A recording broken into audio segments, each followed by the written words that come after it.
Joining us now, Republican Senator John Barrasso of Wyoming. He is the chairman of the Senate Republican Conference and joins us now. Senator, good morning and thank you for your time. Thanks for having me, Sandra. All right, great to have you here this morning. So what ultimately do you believe will happen with this vote on witnesses? Well, we are coming to a conclusion of this, and I believe the president will be acquitted, and I believe we will not be having witnesses. That vote will be held later today. But people realize, and Senator Alexander is absolutely right, impeachment should never be partisan. What we have here was a very partisan political process rushed through the House, political stunts being played by the House. And if there was any abuse of power, it was by the House with these impeachment articles. By the way, that was not the take of Senator Alexander, who did say that Democrats clearly made the case that the president acted inappropriately and did abuse power, but still, he is not willing to vote yes and call additional witnesses in this trial. This could go to a tie, Senator. In that case, we have to prepare for what may be next. Do you believe that Chief Justice would step in and break that tie?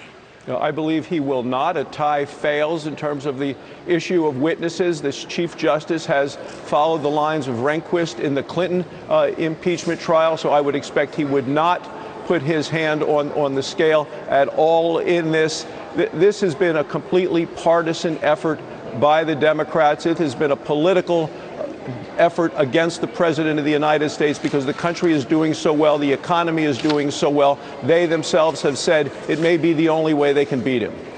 So how do you think that this ends? When do you think this ends, Senator?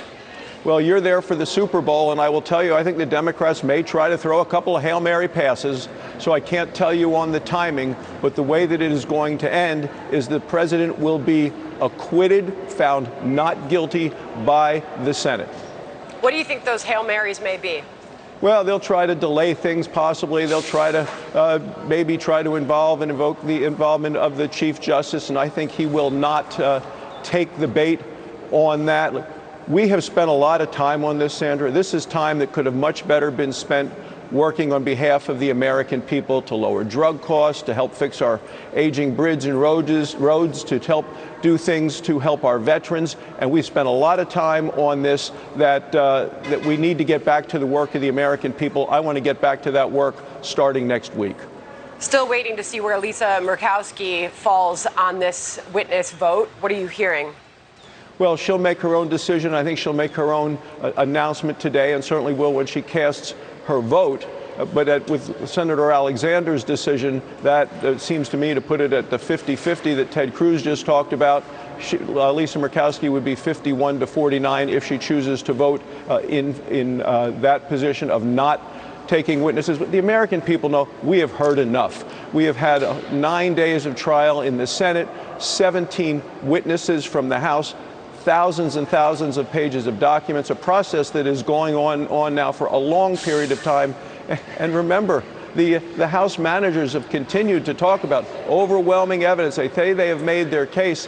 This is not a case that should rise to the level of impeachment. It's not how the Constitution describes impeachment in terms of high crimes and misdemeanors with bribery and treason. It is not there. I'm ready to vote to acquit the president of these charges.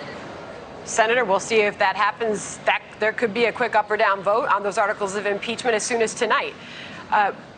Lamar Alexander, when making his announcement that he would not be a yes vote on calling additional witnesses, talked about the precedent that this sets. How do you see that? Well, the concern that I have is that the House has done a pretty shoddy job, flimsy evidence, rushed this, and then has put it in the lap of the Senate and said, you complete our homework project, you complete the issue of bringing in new witnesses, new evidence. That's not what the Constitution says. The Constitution says it is up to the House to make the case and that it is up to the Senate to vote yes or no. And I think if the House can do such a poor job and then force the Senate to do additional research, this is a kind of thing that could just lead to ongoing the weaponization of the impeachment process in the future.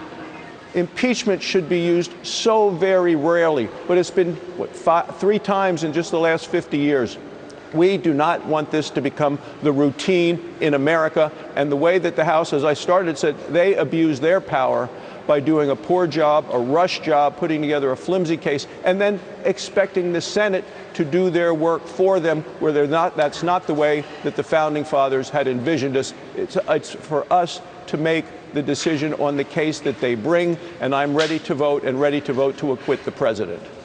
All right, Senator, we really appreciate your time this morning. Thank you. Thanks, Sandra.